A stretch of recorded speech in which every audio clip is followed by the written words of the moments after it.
ओरैनोल' आन्दलन खालामबाय थानानै रायजो रायजो होनब्लाबो जोंनि सिथ्लायाव खिन्थु जेबो फैया जोंनि गथ' गथाया जेबो जाया आरो जायहा लेखा फरायनाय दं लोंनाय जानाय न'आव खालामनाङा मालाय न'आव लेंहरबा लोंहैबानो जाबाय खिन्थु गावनि न'आव सोरबाया बथल लानानै फैबाबो बेदर भाजा लानानै फैबाबो न' मानो फिसाफोर फरायनाय दं। हेल' मानगोना रायजो राजा आरो लोगो नोंथांमोननि थाखाय मोनसे गोदान भिडिअ लानानै फैदों आरो दिनैनि गुबै टपिकआनो जाहैबाय जोंहा आसाम आयेन आफादनि बुंथिगिरि बिस्वजित दैमारि सारा दिनै जोंनि बर' हारिनि थाखाय बा रोखा रोखा बेरफ्रुसारनाय खेंफोरथि होफैदों आरो बे बाथ्राया मा नोंथांमोना बे भिडिअनि गेजेरजों गासैखौ नुलांनो मोनगोन।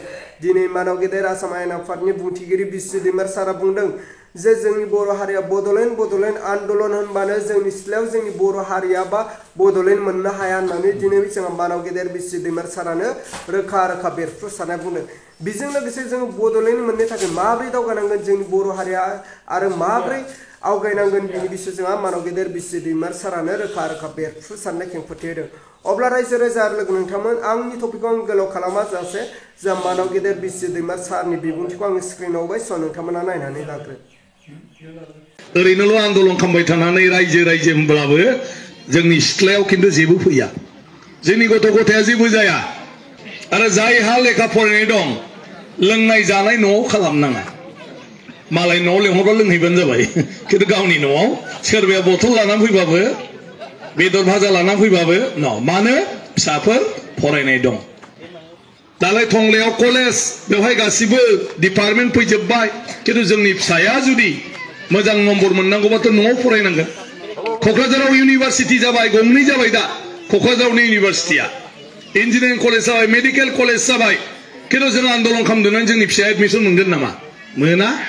मोजाङै फरायनानै एन्ट्रेन्स पास जानो हाबासो बेवहाय मोनगोन। दा मालायानो फरायफैजोबदों जोंनि जायगायाव CIT दं बेयाव मोननाय नङा। अदालगुरियावबो दा इन्जिनियारिं कलेज दा आरम्भ खालामनो नागिरबाय इउनिभार्सिटिबो खालामनो नागिरबाय खिन्थु बे जामालाय मा जानो जों जुदि न'आव गथ' गथायखौ मोजां फरायनायनि बेबस्था लायाब्ला जोंनि फिसाफ्रा बेवहाय फरायनानै डिग्री मोननाय नङा। दा बेफोर गासिबखौबो जों दा गोसो होनांसिगौ। लामा दालां जाबाल' जानाय नङा जोंनि जिउआबो सोलायनांगोन। जिउआ सोलायनांगौबा साननाय हनाया सोलायनांगोन आरो साननाय हनायखौ सोलायनानै जों गावबागाव नांस्थाबनांगोन। मालाया रावबो खालामनो हाया मालाया नोंखौ रावबो खालामनो हाया गावसो ना जारावमोन गावसो फरायनांगोन। न'नि बिमा बिफायासो थाफानांगोन अननांगोन नायनांगोन दुखु दा मोनथों बोराबनो नाङा रागा जोंनो नाङा बेखौ जों गावसो थिग खालामना लानांगोन। मालाया रावबो खालामफैनो हाया। ओंखायनो बेफोरखौ जों दा मावनो सोलोंलांनांसिगौ। नै दा आसामाव 5 लाख कौटि थाखानि बेवहाय बायदिसिना कम्पानिफ्रा बिजनेसमेनफ्रा बेफारिफ्रा बेवहाय खामानि मावफैनो नागिरबाय। 5 लाख कौटि थाखा खरस खालामगोन बिसोरो। दा बे बायदिसिना खामानि ओंखारगोन बायदिसिना जोंबो मावनो हायो। बेफोरखौ जुदि जों रायलाया खालि गावजों गावल' पार्टि जा लानानै नांलायलायबाय थायोब्ला पार्टियाव बुरजा जामालाय मा लाब दं देरहामालाय मा दं जेनमालाय मा दं बेथ' जाबायनो थागोन। खिन्थु जों जुदि दिनै बे जुगाव बे समाव माबायदि खामानि दामानि जागासिनो दं आरो बेफ्राव जों माब्रै बाहागो लानो हायो जोंबो बेयाव थांनो हायो नामा जोंबो बेयाव मावनो हायो नामा जोंबो बेयाव टिका लानो हायो नामा जोंबो बेयाव माबाफोर बिनिफ्राय हरनो हायो नामा बेवहाय ओंखारनाय बुस्थुफोरखौ जोंबो लाबोनानै फाननो हायो नामा बेखौ जोंबो साननानै मावलांनो रोंब्लासो मालायफोर बायदि जोंबो दावगालांनो हागोन।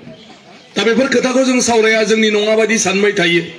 आंथ' दा जेरावबो खावलायबाय थादों कलेजफोरखौबो खावलायदों जे एडभान्टेज आसाम होननाय दा जाबाय थादों जेराव कौटि कौटि नङा लाख लाख कौटि थाखानि बेफार जानो थांगासिनो दङ। बिनि सोमोन्दै जोङो जोंनि सेंग्राफोरखौ सिख्लाफोरखौ रायलायनानै खोन्थानांगौ जाहाथे सेंग्रा सिख्लाफ्रा बेफोरखौबो खामानि मावनो हायो। नङाबाथ' जेबो जानाय नङा जिबना। 4 लाख थाखानि जोंहा फरायसा आफाद अफिसाव बारा जेबो खालामनो हायाखैबाबो बेवहायबो जोङो बाउन्डारि वाल बिनि आरो माखासे मार्केट समखौ एसे जों खालामनो होनो हादों। बिनि उनाव जोंहा कलेजावथ' थाखायानो थाखा आंनि दिनाव 5 कौटिनि दा अडिट'रियाम लुबाय थादों 2 कौटि दाख्लै आरो हरबावबाय। आगोलाव आङो 50 लाखनि ग्रेन्टखौ होनानै बेखौ न' लुखांबाय आरो 25 लाखनिबो मोनसे लुखांबाय। बेबायदि टंला कलेजाव मोनफेराखैमोन खोमा ना मोनफेराखैमोन इसिबां।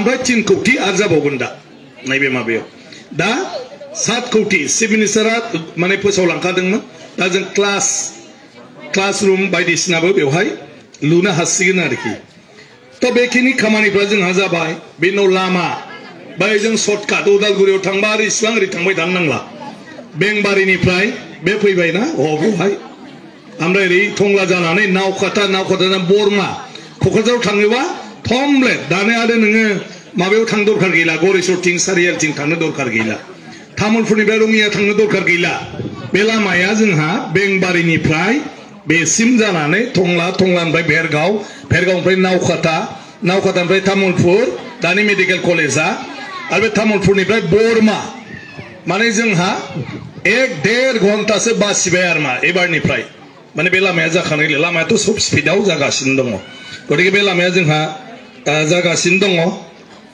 बेनि उनावथ' रिपेयारिं माबा माबि जि हायो खालामगासिनो दङ